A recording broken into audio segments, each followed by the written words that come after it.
छत्रपती शिवाजी महाराजांचा राज्याभिषेक करणाऱ्या गागा भट्टांनी त्यानंतर एक ग्रंथ लिहिला समयनय या नावाने, आणि हा ग्रंथ त्यांनी छत्रपती संभाजी महाराजांना समर्पित केला।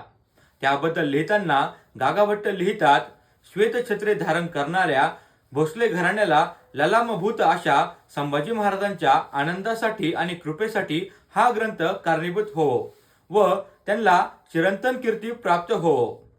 त्याचबरोबर या ग्रंथाच्या सुरुवातीलाच दुसऱ्या श्लोकामध्ये गागा भट्ट लिहितात, सिंहासनाधिष्ठित व छत्रे धारण करणारा श्रेष्ठ राजे आणि सम्राट यांचे एकमेव अग्रस्थान असलेला, ज्याच्या तळपणाऱ्या पराक्रमाने दिशा उजळून गेल्या आहेत, असा स्वयंभू राजा संभाजी संतुष्ट होवो। आणि अशा प्रकारे शिवकाळामध्ये संपूर्ण हिंदुस्थानामध्ये कीर्ती पावलेल्या एका धर्मपंडिताने छत्रपती संभाजी महाराजांबद्दल इतके गौरवास्पद लिखाण करून ठेवले आहे, हे आपल्या सर्वांसाठी अभिमानाची गोष्ट आहे।